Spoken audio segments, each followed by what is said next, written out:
and welcome to today's episode of the podcast. And we are joined with a therapeutic coach and NLP coach, Aurelia. And today we are going deep into the subconscious mind. So by the end of today's podcast, you will have so much understanding on how your perception shapes your reality, relationships, attachment style, money, fear of judgment, fear of being seen, you name it, we are talking about it. It is a deep one. It's so interesting, and get ready to learn a lot. Thank you for coming on to the podcast today. Thank you for having me. You're so welcome. If you just want to introduce yourself to everyone so they understand what it is that you do, because I feel like today is going to be a very interesting conversation between you and I. Yeah, I think we've got some similar viewpoints.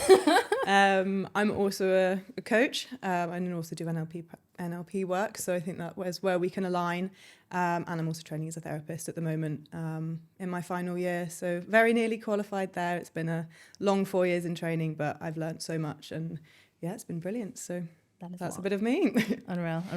Okay, so obviously I don't know how many months we've been doing now. Must be 4. Yeah, I think 4 months of coaching so far, another 2 to go. Yeah.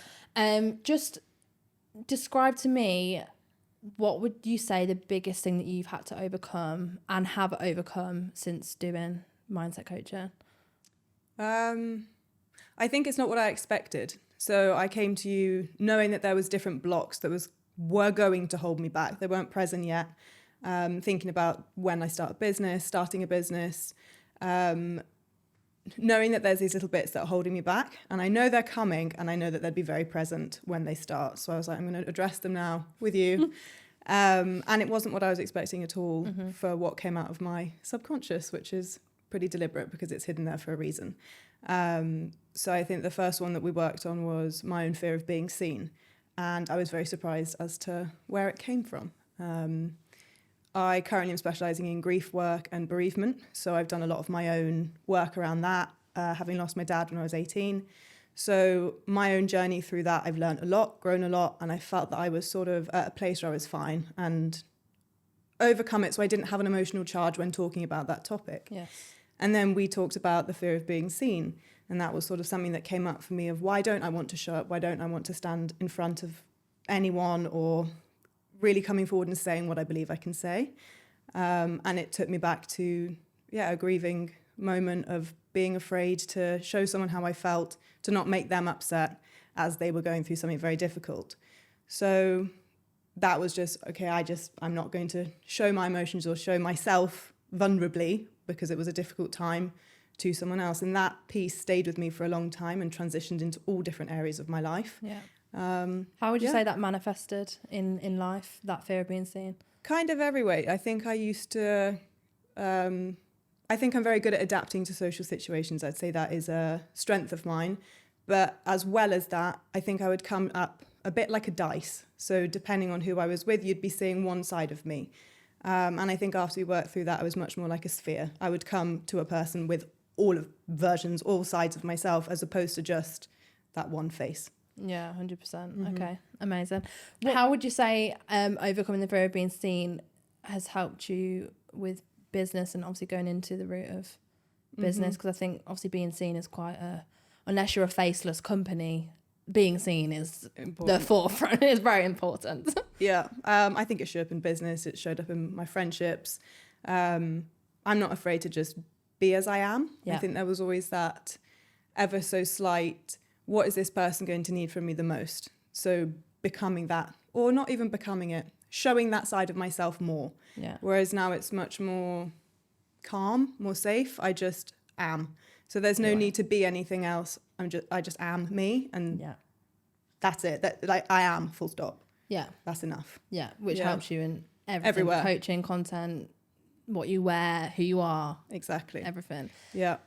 I know one of your biggest things that we overcame as well was when you are successful, there was a lot of guilt that came with that. Mm-hmm. Talk to me about that. Yeah. This is from when I was really tiny. Like, I was very sporty as a child. Won a lot of things. Naturally, I guess, quite a decent athlete.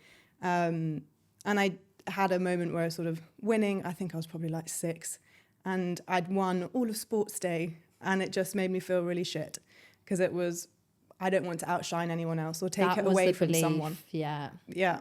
Yeah. So that sort of idea of there's guilt and shame in being successful, because I felt bad for taking it off other people, and it was, oh, it's just her, like, again.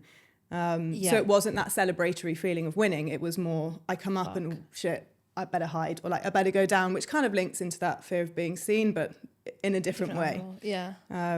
So success for me wasn't very successful. It was actually quite sad. Yeah, 100%. And then when you were going through, you know, therapy and obviously becoming a therapist and then NLP coach, everything like that, how was that story from childhood playing out and sabotaging you? Like, how did that manifest?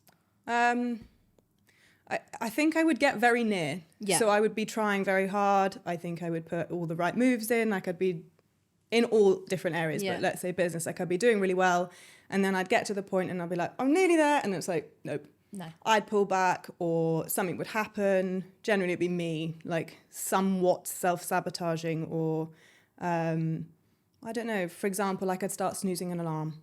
It sounds so small, but those little behaviors that I wasn't doing, and I was doing everything really well, those procrastination behaviors would come in, snoozing, all those little behaviors. I was like, why am I doing this? And it was that, basically, I can't be successful, because if I am successful, it's always that guilt and shame at the same time. Yeah. So success for me was not a nice, success was sadness, really. Yes. So then when we changed that, I can just now rise, and there's no problem on that ascension. It feels effortless. And actually, I think generally working with you, I think I would have got there, but it might have felt like me pushing a massive stone up a hill. Whereas I don't have a boulder that I'm pushing against now. I just can walk up the hill. Because that story is no longer with you. Yeah, 100%. I know another one for you as well, which kind of relates to as things are going well, you slow down, is losing that freedom or the time. If I am more successful, I won't have time, I'll have freedom. Yeah. So I'm going to sabotage now so I can have freedom and time. Yeah. But then I won't have success. Yeah. Talk to me about that. Yeah, I guess that sabotaging part comes in, and again, linked to the last belief. These kind of they're sort of stacked on top of each other. So we take one away, and then the next one starts to come in, and we took that one away. And so we're sort of, I say going up, it's going down.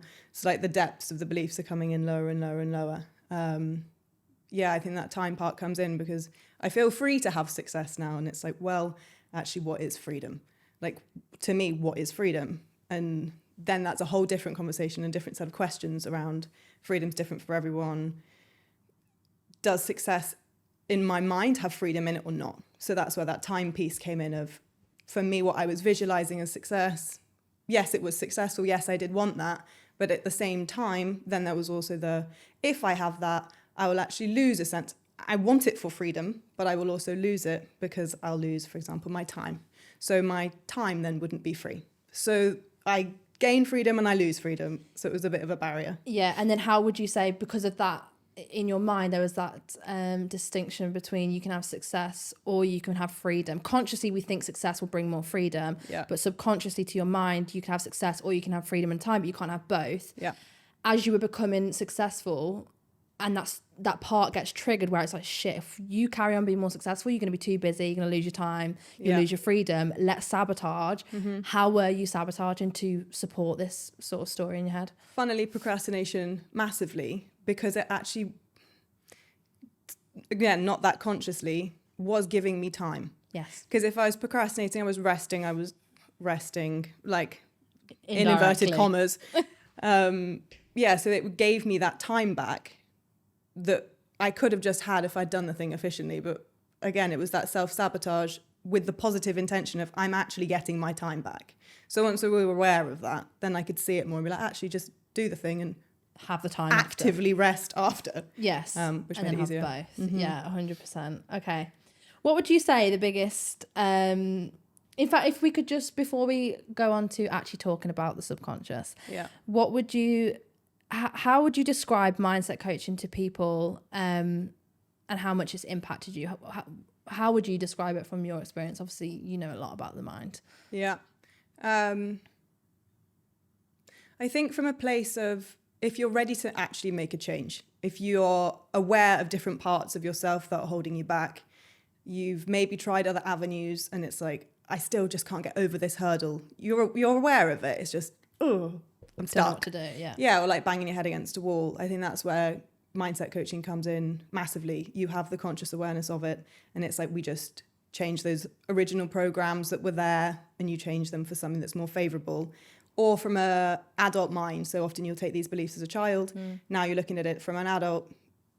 They're quite frankly irrational, but you wouldn't know that when At you the believe. time. Exactly. So I think it's a version of liberation. You can just liberate yourself from yourself. So From the blocks. Exactly. Yeah. You mentioned about, you're stuck. I don't believe people are actually stuck. Yeah. They're not actually stuck. You know what to do. So why aren't you doing it? How would you describe that to people? I think you might consciously not Feel stuck. So you'll feel stuck. The unconscious part of you is that stuck feeling. So Yes. you're trying to do something, but there's a different part of you.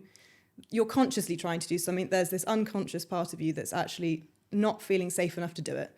So I might not feel safe to do that. There's a different part of me that's saying no for whatever reason. You might have taken it as a child or into adulthood. It doesn't really matter where you took it from. I think until you start to uncover that, which is where that conscious awareness comes from and comes in. Once you start to uncover that stuckness, the stuck kind of disappears. Yeah, and a lot of people don't actually know why they're stuck. They just pass blame onto, I'm just tired, or I'm just lazy, or I just don't know what I'm doing, and I'm just stuck. But like people will throw it around. They won't actually listen to themselves say it. They're like, I'm so stuck at the moment. No, you're not. You're allowing yourself to be stuck because of that part of you. And people consciously don't know why they're stuck. Yeah. And that's why people get so frustrated because they don't understand it because of that part of them. And it actually baffles me how we don't learn about this in school. Yeah. And I think some of it comes with just time to sit with yourself. So actually looking at yourself in the mirror, not literally, but what do I need? What is this part telling me? What does stuck want me to know? Yes. Like all of those questions are relevant to you. So getting familiar with yourself, I think, is part of unsticking, because how can you move past the stuckness if you don't even know what the stuck is? Yeah, because stuck is your upper limit of safety. Like you go, and then suddenly you feel stuck, even though you've done what you know what to do. You could chat GPT it, you could ask someone a question, the answer's out there, so why are you not doing it? Yeah. And it's like above this level of stuck, if we get unstuck and we move, what's so scary about that? What's so unsafe about that? Yeah, exactly. The fear of success. Yeah, which can come in so many different forms. Okay, I've got a comment for you. So people who, I'm going to go on to, like, not personality traits, but state, like the parts of you that how you sabotage yourself into being someone you're not, right? So we were talking about this on a call the other day about people are boring because they believe they're boring. Yeah. That might get a bit of backlash. But people, you aren't inherently born boring. You are born just neutral, right? Yeah. And then as you grow up, you take on all these limiting beliefs, and then because our beliefs drive our thoughts, feelings, behaviors, you always act eventually or sabotage yourself into supporting this belief. Yeah. So boring people will inherently be boring and say boring things because they believe they are boring. Yeah. So it would be abnormal or uncomfortable for them to be fun because let's say that they try and be fun, but then someone judges them for that. They're like, shit, that confirms that I'm boring. Yeah. It also becomes an identity. So yes, anytime that you say I am, so you just said I am boring, it's like, well, that's my identity. How can you be anything that isn't that if that's who you are? So I am boring, therefore my identity is boring. Yeah. I can't be fun if I inherently am boring. Like those two things don't really coexist. I can't do fun if I am boring. Exactly. So when you change the identity level, so comes into like self-talk, like if you're talking around I am, careful what the answer is, or just start to notice it. What do you say about yourself? And like, I'm boring. It's unsurprising that you might be boring, like, because it's a self-fulfilling prophecy. Yes. So whatever you start to tell yourself, or I say tell yourself, that's quite surface level, whatever you genuinely believe about yourself, that will be true. Yeah. And I find the I'm boring belief usually comes from in childhood, maybe at school, or even when like sixth form drinking, when they're around people who aren't like them, and then they don't want to do what the people around them are doing, and then they internalize that as I'm boring. Yeah, it's a mechanism to fit in. Yes. So it's like you might take on a belief, that I'm boring, or the identity that I'm boring because my environment isn't really serving me. So in that scenario of like, okay, this is all a party, fun environment, I don't feel like I fit in here, or you're boring because you're not in it. It's like, I'm not boring, this just isn't my environment. Yeah, but when you're younger, you don't know. You don't rationalize, oh, actually, I'm not boring, it's just because I don't want to be here. Exactly. You think, fuck, this means everything about me. Because humans are inherently selfish in that way, of the way that we just internalize everything. We have to make a meaning of something. We have to make sense of things, don't we? Yeah. Any more examples of that? Of that I'm boring? Or just in general? I think you could flip it the other way. So I am successful. You'll just start looking for ways that you are. Yeah, because your RAS finds evidence to support it. Do you want to talk about the RAS? Yes. Do you want to explain it? Go on then, you go for it. So RAS stands for your reticular activating system. And it's that part of your brain that basically whatever you give it an input for, it will start looking for things that will verify that to be true. That are relevant. Exactly. Yeah. So if I say to you, think of a pink elephant, or don't think of a pink elephant, it doesn't really matter. Think of a pink elephant, because your brain also doesn't process negatives. So if you say don't, it means do. I actually find this is what happens when you change your beliefs as well. So let's just say that you walk into a room, two people walk into a room, that room is the exact same room, exact same things going on. One person has a belief, I don't belong. One person has a belief, I belong. Yeah. Those two people then see, because there's so many bits of information, colour, light, sound, everything, like there's millions of bits of information per second. Both of those people, for safety, because you look for evidence to support your belief, will have very different perceptions of that room. Yeah. Then let's say that someone walks past both of those people and ignores both of those people. Yeah. The one who believes I belong will be like, oh, cool, she's busy, she's going to get a drink. And the other one will be like, oh, she didn't talk to me. She doesn't like me. I don't belong. I need to go home. Yeah. And their perception of reality is so different because of what they believe. Yeah. But the actual whatever reality is the same. Yeah. That baffles me. So if you can actually change your thoughts, which is through subconscious rewiring, it's very hard to say change your thoughts because they're automatic. So if you believe you belong, then you will look for evidence to support that, relevant evidence. So someone might smile at you. Then that confirms that belief to you subconsciously, which only strengthens that feeling of belonging. And when you're in that feeling, you're in that state, you might then have the confidence to go up to someone. Yeah. Or you might have the confidence to wave back or smile back, which then you take another action in line with that feeling. So then you go and have a conversation with someone. They might then compliment you or whatever. Again, strengthens it, keeps you in that state. And that's actually how you collapse time is what you want in reality, what you want in life, if you can mirror that state-wise, you take action in alignment with that state, which only strengthens that state, which then you carry on taking action, and that's why you get there quicker, rather than if you had unhelpful beliefs, you're constantly fighting against these beliefs to get there, and it's like struggle. And I think that comes back to the perception that you were talking about. So those two people in the room, their lives are totally different because of those two beliefs that we've just spoken about that they came into that room with. So if you start to change your belief, the room changes, quite literally. Your environment will change because you have changed. Like you no longer see through your past self's eyes, you're seeing through the self that has now changed those beliefs, challenged those beliefs, adapted to a new version of you in whichever form it comes. So you might be in the same room, but you're not the same person anymore. Therefore, it's not the same room. Yes. So it does start to change. Yeah, that is very true. I was going to say something else about that as well. So when you have judgment is another one.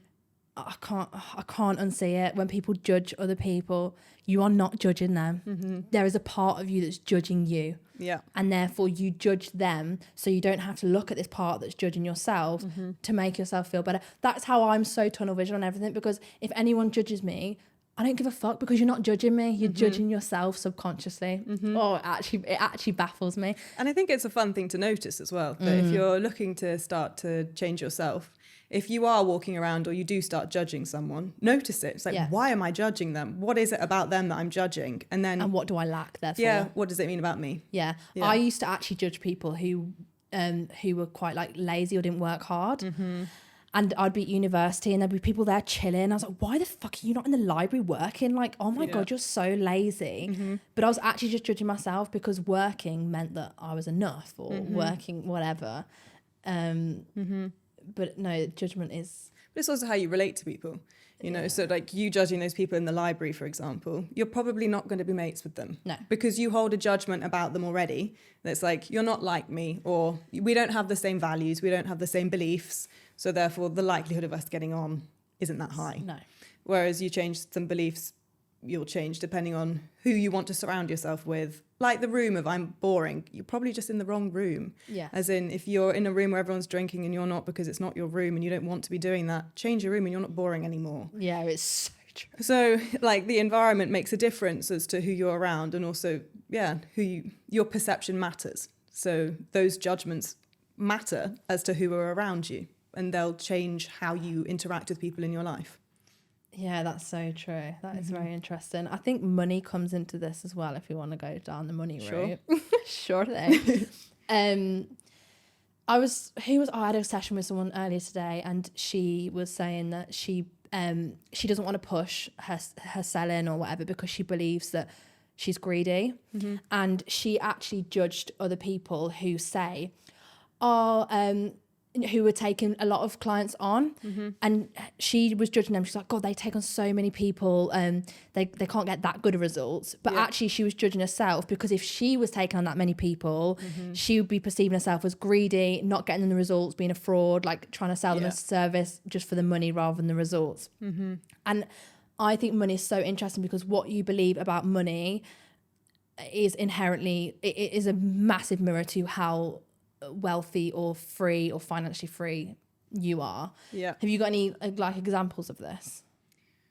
God, there's lots of these. There are. Like, I'm trying to think of some. I think money as a topic is quite interesting because, again, it's a reflection of what it can do for you. So money inherently, like if you have a piece of paper, that piece of paper you can set on fire. Like it doesn't actually do anything. What happens is when you give it to someone else and they give you an Apple, or they give you a Porsche, or they give you a house, it doesn't really matter what you're buying with it. It's not the money, it's what it does for you. So there'll also be multiple reasons behind why you want the Apple, the Porsche, or the house for those examples. Like the behavior and the beliefs behind the purchase is what you really want. It's not the money itself. So I think money can be perceived as this massive barrier, whereas it's actually the outcome of the money that you want, not the money itself. Yeah. And I think when you can often strip that away, and it's what do you want with it, or how do you want to feel? So I don't know, some people say, I just want a lot of money. Why? What would a lot of money bring you? Oh, I'll feel successful. What does success bring you? Like, what will you feel when you're successful? I don't know, happy, peaceful, whatever. That it's different for different people. So you're buying that. Exactly. Your perception of money is actually peace. Yeah. That's why you want money. Money might actually not bring you peace, but you think it will. Yeah. Or whatever the reason it is that you want money. Everyone's is different. And I think money's such a taboo topic to often talk about, because there's so much emotional charge behind it for everyone. And that perception that we were talking about in the rooms, it's so different for money. Yeah. So everyone's perception of money is different, and it's formed in so many different ways. So how your family view it, how your friends view it, what happens when you get it, what happens when you lose it, how you spend it. Like there's so much that ties into the topic of money. Yeah. That it's just this big word that everyone has. Even though it's not fucking real. Exactly. I had... It's like when people win the lottery, they just spend it all because their beliefs around money aren't aligned with the amount of money they've got. So let's just say that I see it with clients as well. They'll earn a lot of money, and then at the end of the month they'll have no money left. And what they learn is they need to work really hard to earn the money, to believe that they fully earn that money, to deserve the money. But because they inherently deep down there's a part of them that doesn't believe they deserve it, they will get rid of it, rid of it, which will confirm the belief, well, I didn't deserve it anyway, take them back to the start of the cycle. I need to grind again. And the pattern is that on repeat.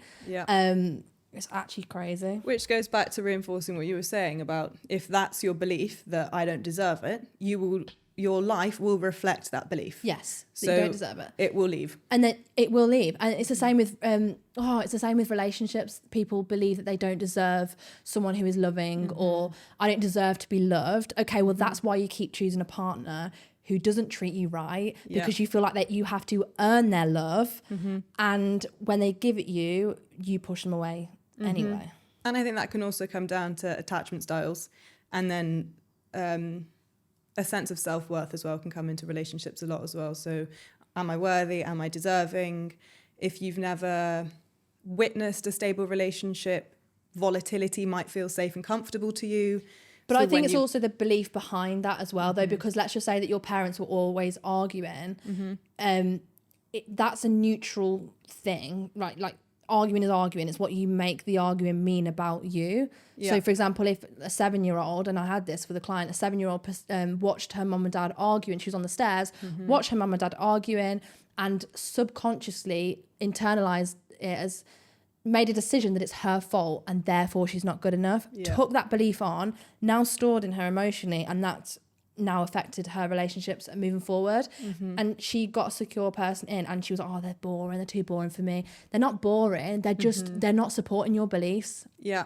And because as a 7-year-old, you don't look at your parents arguing and think, oh god, they've had a really bad day at work, that's why they're arguing. You think, oh, that's my fault, because if I wasn't here, they wouldn't be arguing. Yeah. Because again, you have to make that argument mean something to understand what is an argument. Yeah. You know?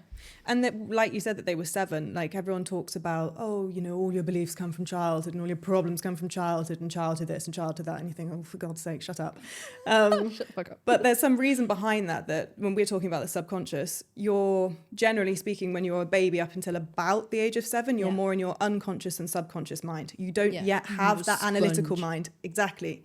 So everything that comes into you around that age goes straight into your subconscious, which would be your, I don't know, general operating system, shall we call it? Yeah. So like that's where you're making all your decisions from growing up. So when we're talking about doing subconscious reprogramming or subconscious work, you're going back to the root of where that program started from for you. That you operate off that program. Exactly. Yeah. And you're looking at it from now an adult rational mind. So then when you go there, it's like, oh, It wasn't my fault. It's not my fault. They were just It having a wasn't bad true. day at work. Like normal Exactly. adults do. Yeah. And It- that can be relieving. It actually makes me realise how I want to behave with my kids in the future as well. Like there's no argument in front of the kids. Like, you know, but anyway, I won't go into that. I'm not ready yet. If we're just talking more generally again, losing weight. Yeah. I can't stick to my diet. I can't stick to this. I can't do that. And a lot of people, it's the same with business and strategy. I can't stick to my strategy. I need to go and look for another one. Yeah. Okay.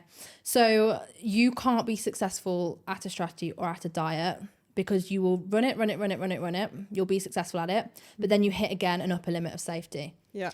And as you hit that upper limit of safety, you sabotage all the way back to the beginning, and then you start the diet again. Yeah. Okay, so if I asked you, right, why can't you, if you stick to the diet, what happens? Okay, I lose weight. Okay, when you've lost weight, what are you going to do? Oh, well, I get to wear these clothes and I get to go out and I get to do this. And, Yeah. you know, I might have the confidence to actually go and speak to that person. I might go and date, you know? Okay, what's bad about that? Oh, well, I don't want to be seen. Oh, well, I'm being rejected. Oh, but actually, I don't think I could get someone. I'm more comfortable. And that's why you inherently sabotage, because of your beliefs around being that. Mine was I would sabotage on losing weight because I had a fear of being used. Well, if I look fucking good and I'm that like lean and I'm that shredded and I've got a big bum and I look fucking sick, I'm just going to be used for my body.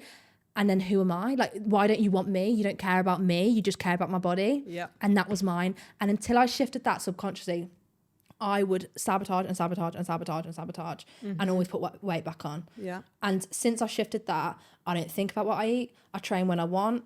I look my best. It's actually insane. It's actually unbelievable. I think it's because for you in that, it's safe for you to be fit. Yeah. It's safe for you to look good. Yeah.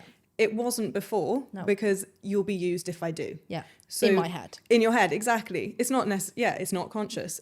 That's what was playing out for you. Yeah. And I think that can often be the case for women that, or for example, say someone's had a negative experience with a guy in the past, whatever that may be, to whatever degree you want to take it to. You'll have a belief or a moment or something that's happened to you that will make you feel a certain way. Yeah.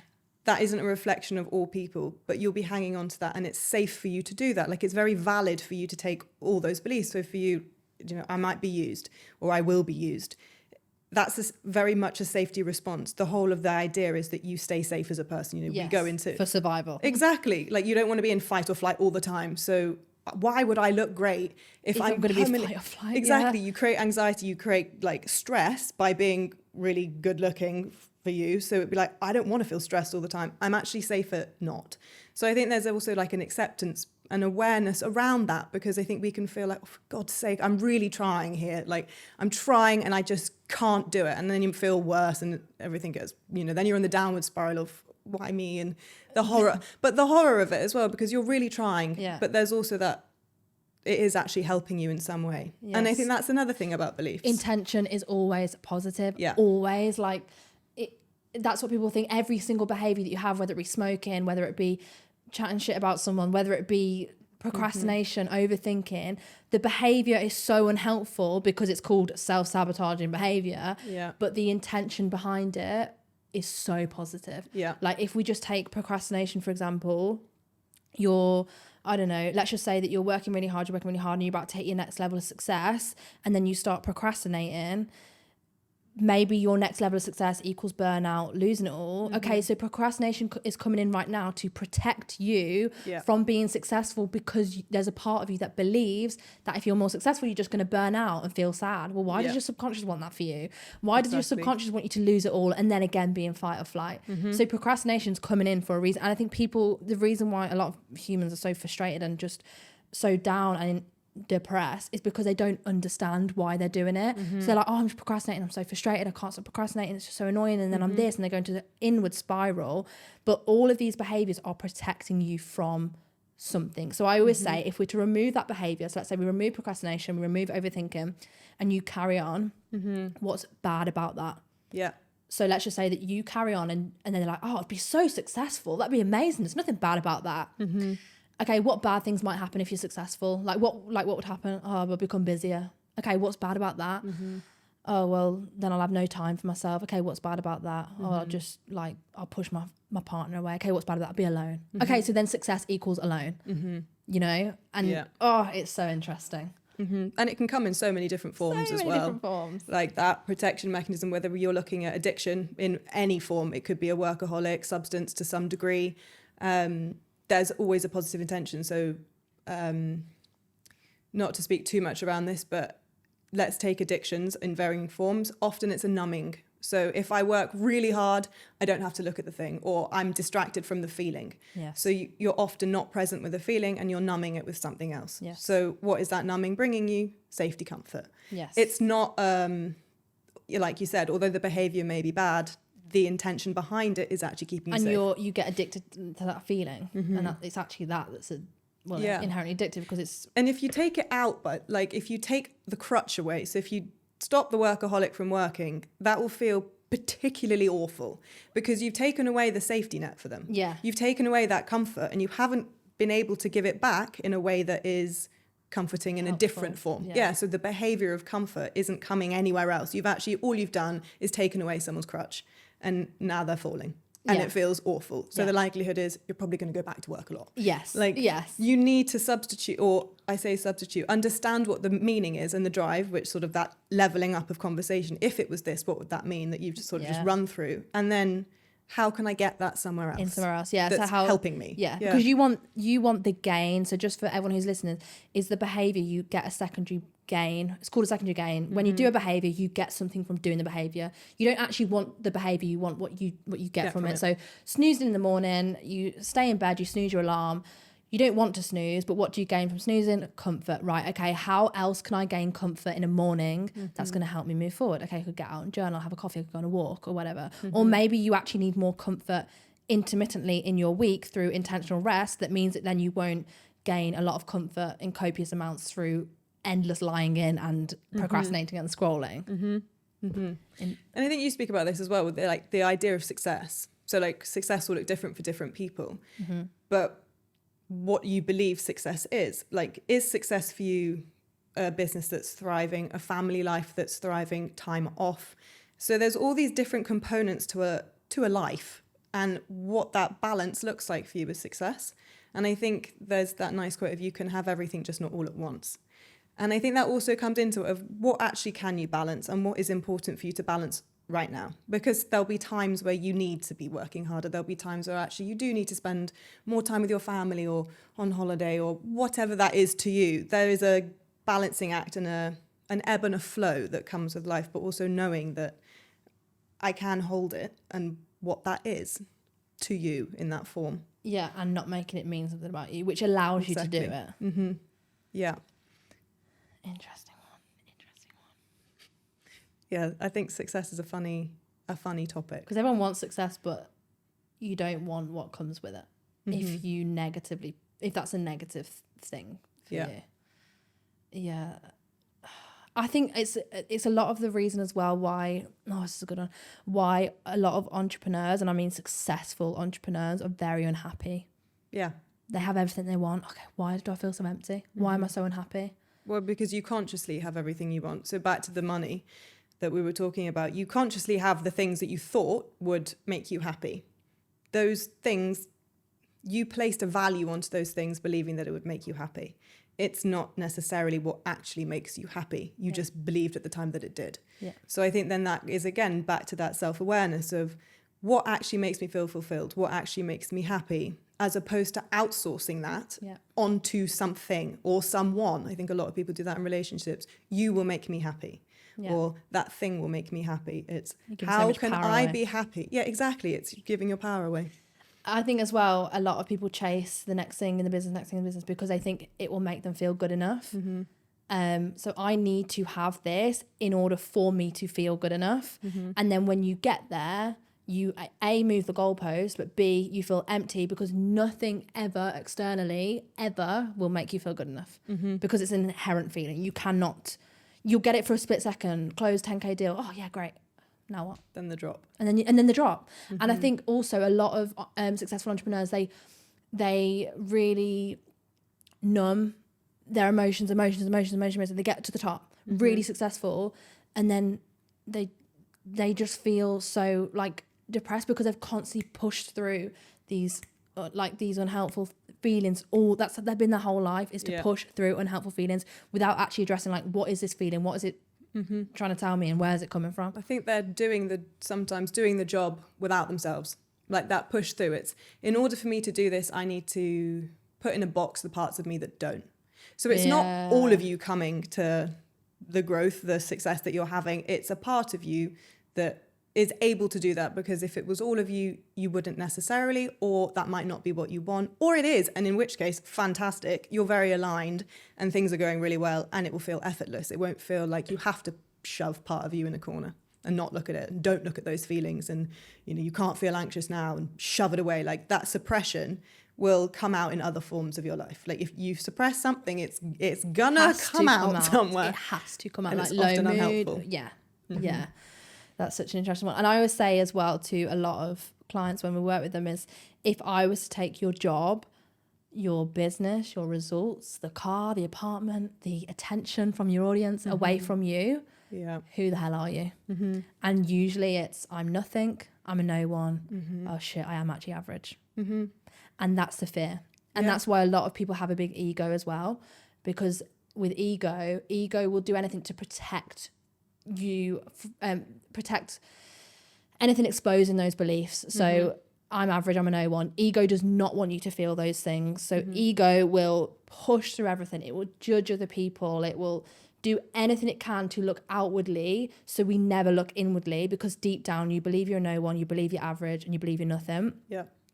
And that's why I find a lot of successful people struggle emotionally, because they'll never allow themselves to look inwardly emotionally because it's too painful, because they have a fear that might be true, that shit, I am I'd also average. say it's overwhelming. Yes, so if you've blocked out a lot of if you've blocked out a lot of your emotions for quite a while, there would be like this dam effect that you start poking at that, and you just think the whole damn gates are going to explode and you're just going to be flooded. And the thought of that is scary. It's terrifying. Like if I had the thought that, oh my God, what if I cry, I won't be able to stop. Exactly. Yeah. And I have been there, that if I cry, I can't stop. And it has happened. And I just can't stop. And you can't control Exactly. it. It's uncontrollable. You're out of control. So often that sort of overwhelm comes with the out of control feeling. Yeah. And the idea of being out of control is also terrifying. Also with that, so then let's say like that we were going to solve that through NLP, I would say to them, okay, where did you learn that feeling emotion was unsafe? Yeah. Because that's actually the trigger for feeling the emotion, because they're like, shit, it's so unsafe.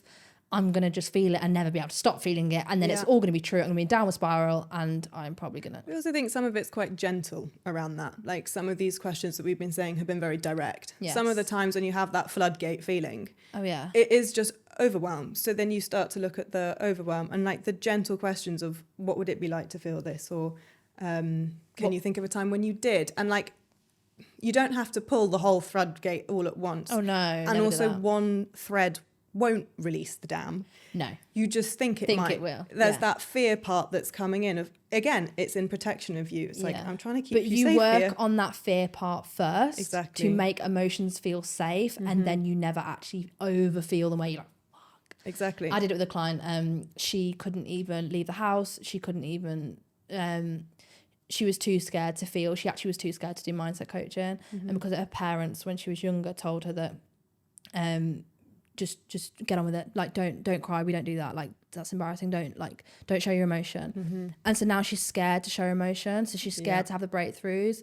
So we actually had to work on the beliefs from the parents first, make it feel safe to do it until she could have the breakthroughs. And now she's doing everything that she couldn't do in life. And I think talking a bit bigger around just the individual, if we look culturally, like oftentimes women are told, oh, you can cry, but it's not okay for men to cry.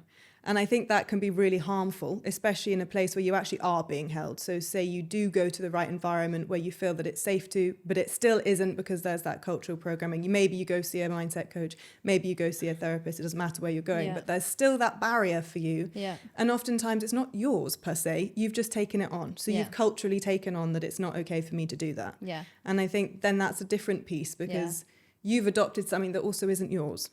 And it's okay that that's happened, but also it's acknowledging that and the difficulty in which it could potentially be for those people, in male or female, it doesn't matter. But if you're having a difficulty in accepting that, that's fine. It's been programmed into you. So it's not your fault, I think, is also a big part of coming into that. Like, it's not your fault, but you are responsible for yourself. And there's a balance between that. Like sometimes sometimes it is my fault and sometimes it's not. And if it's not, how can I move on from it? That is helping me best. And I had a male client once, and he was struggling to open up. And so before we actually go into the limiting beliefs, like I'm not good enough or whatever his limiting beliefs were, we had to work through that part of him that did not want to open up. And it actually just came, I was like, okay, so if you open up, how would you be judging yourself? And he's like, well, then I would lose all masculinity. I'll be weak. And so that he had obviously a massive ego part, which, you know, most males do, which is fine. A lot of humans do. And we had to work on that belief that showing emotion is weak first, before we go into I'm not good enough. Insane. Which again, like, so showing emotion is weak. In the West for men, that is arguably what, especially with like the men's mental health movement that's happening at the moment, that's one that's coming up a lot of like, it isn't weak to show emotion. I think everyone has emotion. We're humans, we have emotion. It's actually crazy. It's natural. It's crazy. But it's just then it's that loss of ego. I think it's also loss of control and loss of identity that comes into it. I don't think it's so simple. I think it's such a mixed bag that it's quite hard to talk directly to one element of it. But the cocktail of ingredients that have come in to create that illusion that, I don't know, it might not be safe to literally an cry. illusion. It is an illusion, and what that means to you. So I think there's so many different barriers that, depending on who the person is that you're sitting opposite, comes with, and everyone's different. So some men have it, some men don't. Some women have it, some women don't. There's, the whole cocktail of a person comes to you. And I think that's the beauty of doing what you do and what I do. You get to understand what went in and how you can help make it taste better. What would you, just for the audience, what would you, biggest mindset advice, or obviously what we do is the change is so profound through going back to childhood, shifting those limiting beliefs, subconsciously rewiring those, literally rewiring the literal pathways in your mind, what get triggered, pathways activated, you behave in a certain way. We can rewire those. What sort of advice, as best as you can, would you give to someone who may be wanting to, I don't know, let's just say overcome self-sabotage or just move into that sort of next level? I think get really familiar with yourself is the start. I think it's hard to change something that you don't know. Yes. So you can't, you don't know what you don't know. And when it's yourself, it can be really difficult to hold that proverbial mirror up and be honest with yourself. I think sometimes doing that with another person that you feel safe to do that with, and just asking them to listen and maybe reflect back to you, can be really helpful. So you get that honesty and you get that feedback. But I think being honest with yourself truly, and also being compassionate with what comes, because back to that judgment, whatever comes probably isn't going to be that pleasant.